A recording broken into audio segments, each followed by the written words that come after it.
MaryEllen, welcome, and so glad to have you on. We're going to talk reunion today.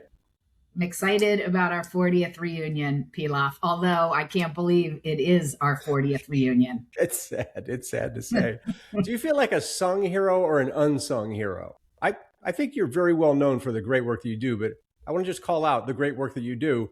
You really had to get a lot of energy into securing this date. Talk a little bit about like the dynamics of that, and don't throw anyone under the bus, but we had to actually work for this date, right?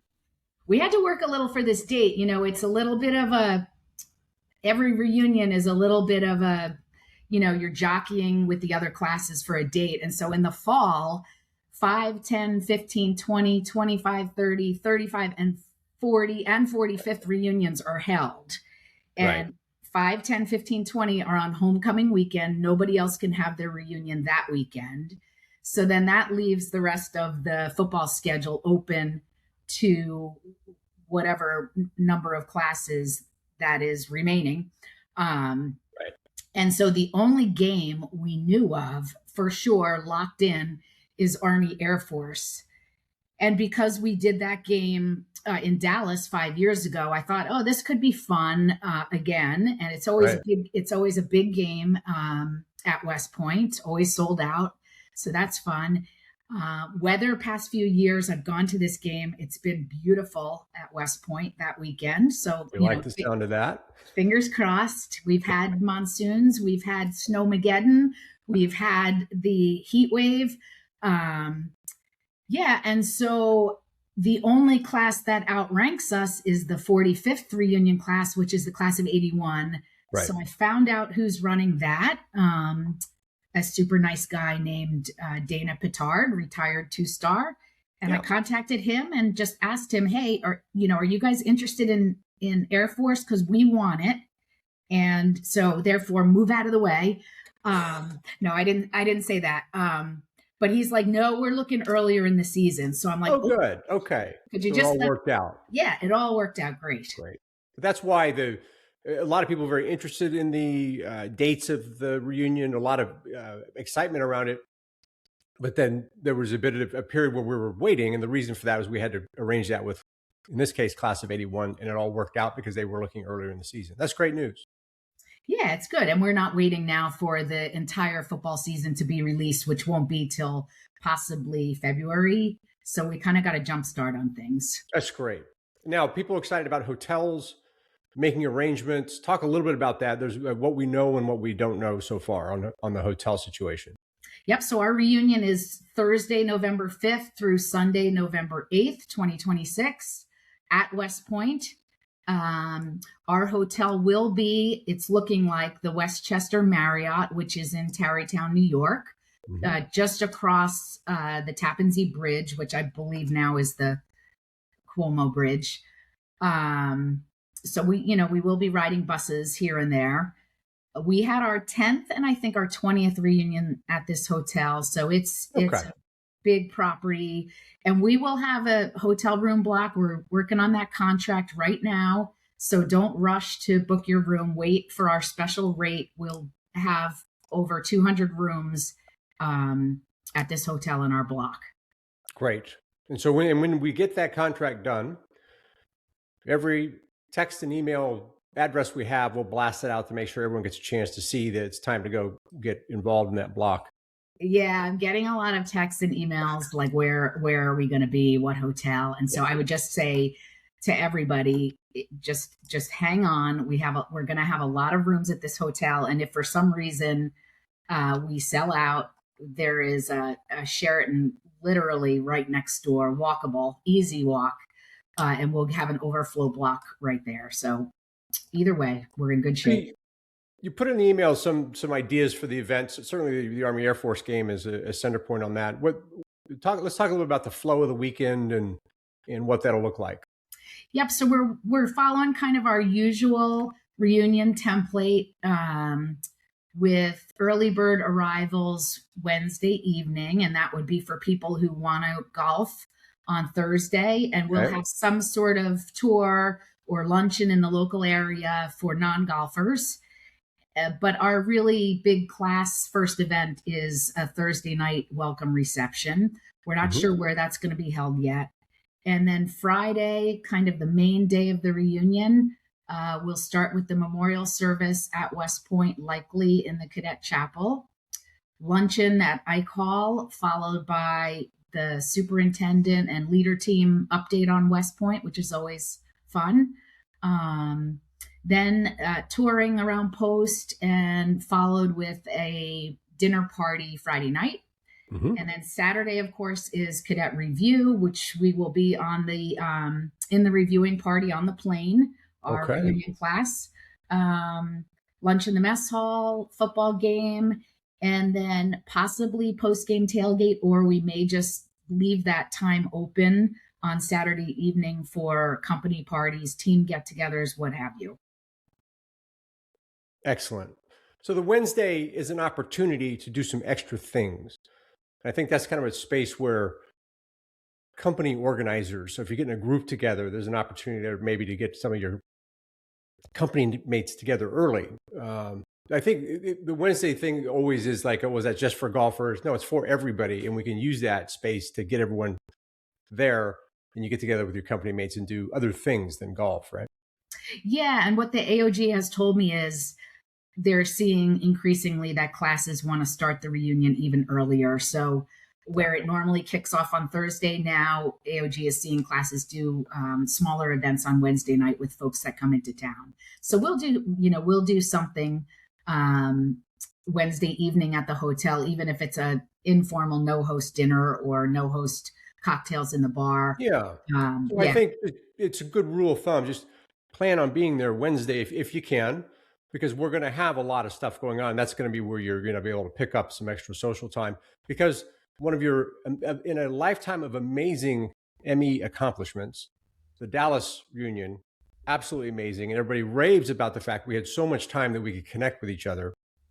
And so if we could think about that Wednesday as being able to do some of that, that'd be terrific. Versus thinking, oh, I got to be there on Thursday, and suddenly you hear about all this great stuff that went on Wednesday night. yeah, that Dallas reunion was really fun. And, we didn't spend any time on buses. So we were just Right. kind of hanging out at that hotel quite a bit. It just naturally gave us more opportunities to connect, sit down, talk, whatever. Yeah, that was a good one, the 35th. So with a block of rooms, basically you'd be able to check in on Wednesday. Yes, we Just will yeah, have like the shoulder nights Wednesday, and great. probably a few rooms Sunday in case people are staying longer. Okay, so the Wednesday is really a nice target. Certainly, that's where I'm going to make my arrangements to be there. That's great. A lot of bus activity on Friday and Saturday. So the wonderful thing about all those hills at West Point, especially for your 40th reunion, is people aren't as interested in walking together and talking as you go up to Mikey. So, Yeah, I hate that. I hate that walk still.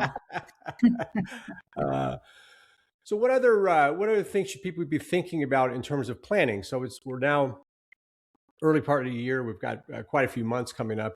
Plane flights all is a very personal thing. You'd be coming from Japan, like Roy Tomlinson, or you could be Lissa Young and just walking out of your house, and there you are. So everybody's got their own travel planning. But what other things should people think about? I certainly think that tracking fellow company mates is one thing that we're all working on.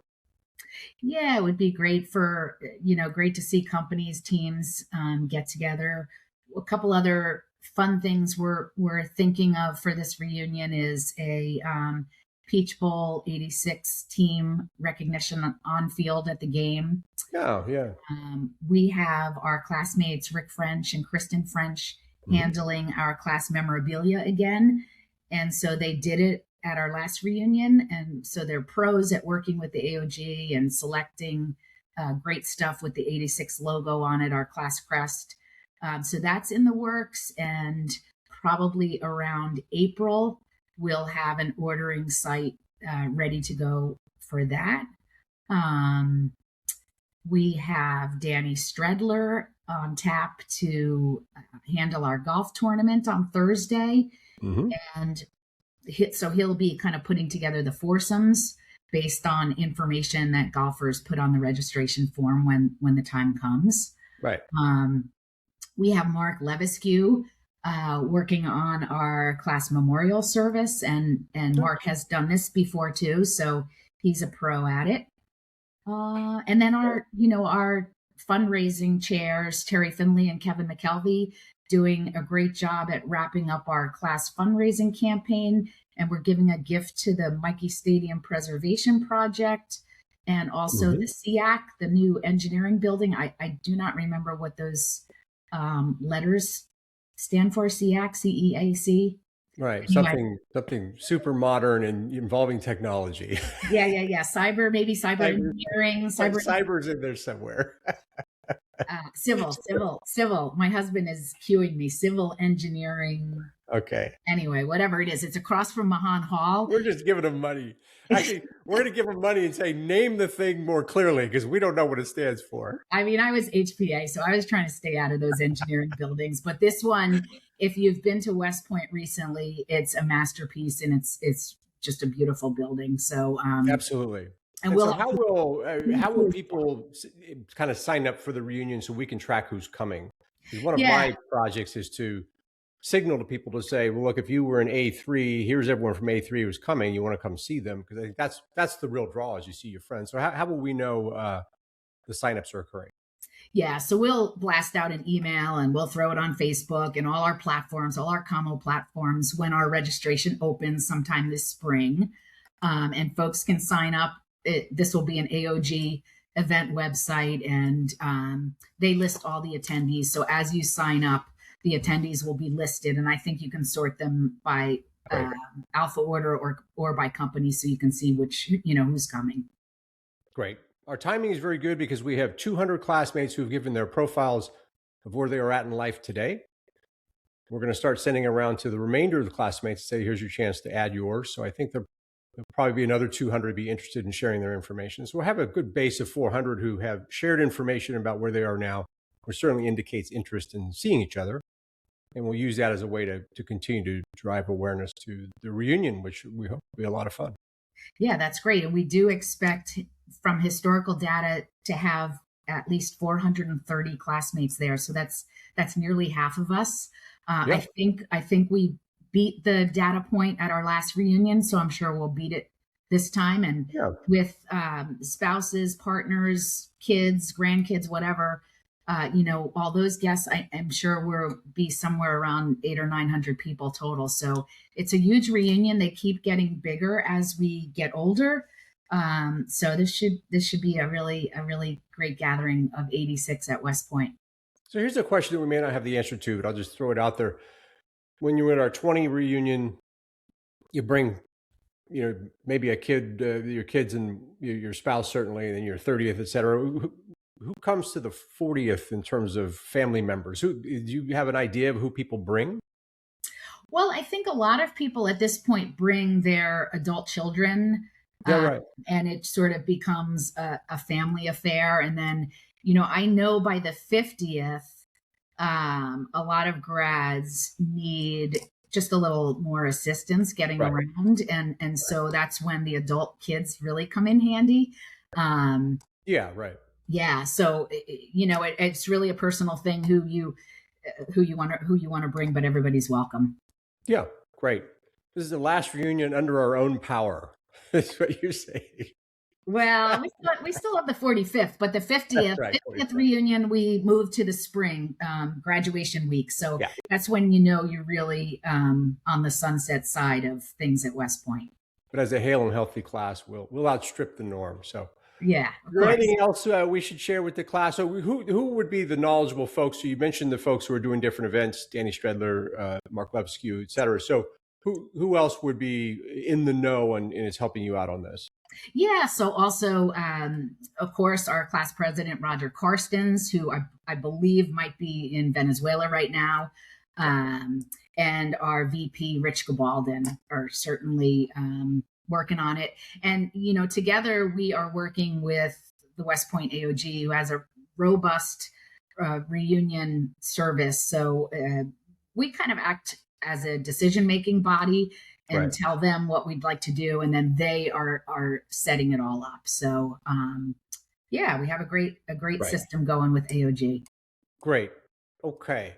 So thanks so much, MaryEllen, for coming on and sharing this. Thank you for making this happen by reaching out to the class of 81. We really do appreciate all the energy and effort you put into bringing these things together. You are our specialists in this, and it feels like it's unsung heroism, but we really appreciate it. So thanks so much for that. We're going to keep the information flowing. We're going to use Sallyport. We'll also use the Facebook group, and we'll pump information into both areas to make sure that everybody's getting the information. We're starting to get class reps, if you will. So, company reps. So people in each company are interested in forwarding information, George Bond, Mike Flanagan, et cetera. So we'll make sure those folks have all the information so we can get information out to everybody. So let's make this an information-rich environment so we can have a lot of fun as we come together in November. Sounds great, Pilaf. Thanks for keeping us all connected. Thank you for listening to this episode of the Courage Never Quits podcast, where any member of the class of 1986 who is willing to tell their story will be a guest. To get the word out and stay up to date on the latest episodes, hit the like and subscribe button. With over 900 living graduates, we have a lot of stories to tell, and you don't want to miss any of them. We'll see you in the next episode.